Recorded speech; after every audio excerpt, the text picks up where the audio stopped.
Same आहे, same resistance असेल तर हा आणि हा 1 येईल, हा आणि हा 1 येईल, बॅलन्स होईल. मी आता ऑन करतोय.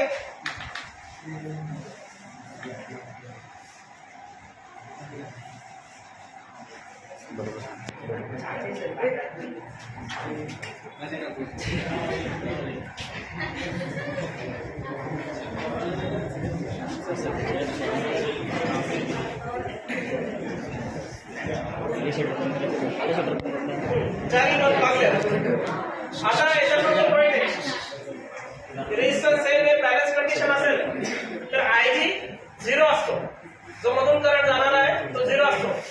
हे व्होल्टेज आणि हे व्होल्टेज सेम राहील. म्हणजे आता मला चेक करायचं करंट 0 कसं, तर हा बल्ब जर मी ह्या दोन पॉईंट मला जोडला की हा बल्ब लागला नाही, जर लागला नाही तर याचा अर्थ याचं व्होल्टेज आणि याचं व्होल्टेज सेम, करंट जाणार नाही. जर हा बल्ब मी तिथे जोडला तर या दोन पॉईंट मध्ये बी आणि डी मध्ये, तर मी हा बल्ब जोडतोय पॉईंट डी आणि बी हा आहे, बल्ब जोडला, लागलाय का नाही ना, बल्ब समोर जोडतो वाटलं, हे बघा दोन्ही पॉईंट जोडले, नाही लागला, करंट फ्लो होत नाही. ठीक आहे, क्लिअर. आता व्होल्टेज अगोदर मी एकाच वायरला टच केलं होतं, त्यावेळेस मी जमिनीला टच नव्हतं. आता इथे दोन्ही वायर आहेत, हा पण आला हा पण आला, मी याला टच केलं तर तरी सुद्धा करंट लागणार नाही. हा तुमचा बॅलन्स पॉईंट बी, हा पॉईंट आहे डी, याला हात लावला, दोन्ही लागल, कनेक्शन दोन्ही वायर आहे, तरी सुद्धा करंट लागणार नाही. कारण काय, यांच्यामधून करंटच जात नाही, व्होल्टेज सेम आहे ना, व्होल्टेज सेम असलं तर करंट फ्लो होणार नाही. क्लिअर. याला जर मी डायरेक्ट जोडलं तरी सुद्धा नाही होणार काही, यांना मी डायरेक्ट जोडलंय बघा, यांना दोघांना डायरेक्ट जोडलं तरी सुद्धा काही फरक नाही पडला, ऍज इट इज आहे.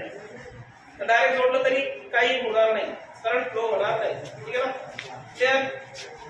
याला मी वायर दुसऱ्या वायर जोडलं तरी चालेल, हा वायर इथे जोडला, हा इथे जोडला, करंट फ्लो होत नाही, मला हे करंट लागणार नाही, कारण व्होल्टेज सेम, कधी बॅलन्स असतात. आता मी काय करतोय, लाईट चेंज करतो, याचा रेजिस्टन्स अलग आहे, हा जो बल्ब आहे याचा रेजिस्टन्स थोडासा अलग आहे आणि यांचं सगळ्यांचं सारखं आहे. मी आता याला चेंज करतोय, कोणत्याही एकाला.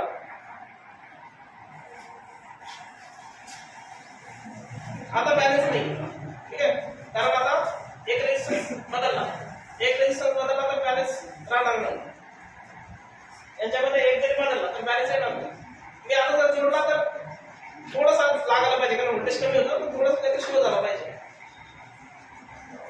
याला रेजिस्टन्स खूप कमी आहे, याला तुम्हाला त्याची व्हॅल्यू चेंज होते बघा, तो ब्राईट होत आहे, दिसला एक डीम होतं, एक हे होतं. पहिले झालं होतं का, कारण जो करंट अगोदर असं चालला होता सेम करंट चालला होता. आता काय होतंय, याच्यामुळे थोडंसं करंट बदलत आहे आणि मी आता हात फिरवू शकतो, आता हात लागला मला शकतो, कारण बॅलन्स नाही आहे. एखादा म्हणून लावा, तर इथे चेंज होतं, डीप होतं एखादा एखादा, हा एक ब्राईट जास्त आहे, आता लावताच कमी झाला, तो ब्राईट झाला, कारण करंटची व्हॅल्यू चेंज होते, इकडनं झाला आहे, इकडनं गेला तर I1 मायनस I ची, इकडून करंट कमी होईल, इकडून करंट वाढेल, तर हा कमी होईल, डीप होईल, हा ब्राईट होणार. क्लिअर. डाऊट द्या, डाऊट असेल विचार. ठीक आहे, एवढा एक्सपेरिमेंट होता, दोन कन्सेप्ट क्लिअर केलाय.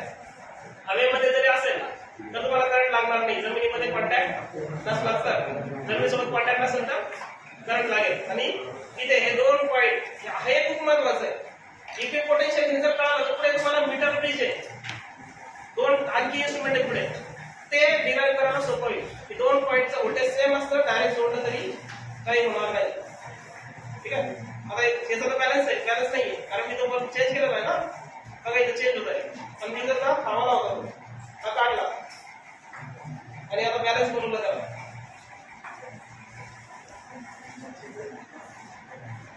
आता बॅलन्स झाला. आता टच केलं तरी काही फरक पडत नाही बघा, स्टार्टिंग होतो ना, कारण व्होल्टेज सेम, त्याला हात पण लावू. ठीक आहे, ठीक आहे. काय डाऊट असेल तर डाऊट विचारा. काय डाऊट आहे? रेजिस्टन्स व्हॅल्यू फाइंड करण्यासाठी असते, पण आपल्याकडे रेजिस्टन्स नाही. रेजिस्टन्स असतं आपण त्याची व्हॅल्यू फाइंड करू शकतो असं इक्वेशन मध्ये. रेजिस्टन्स असेल तर ते व्हॅल्यू फाइंड करता येते. आणि डिस्काउंट किती आहे किती 10 ते 100 ओम पर्यंत व्हॅल्यू फाइंड करतात. मी तर व्हॅल्यू फाइंड करण्यासाठी नाही जमणार कारण यांच्या व्हॅल्यू पण माहिती आहे आपल्याला. हे फक्त रॅडेज मध्ये भेटतो पण ठीक आहे. क्लिअर? Get out. ठीक आहे.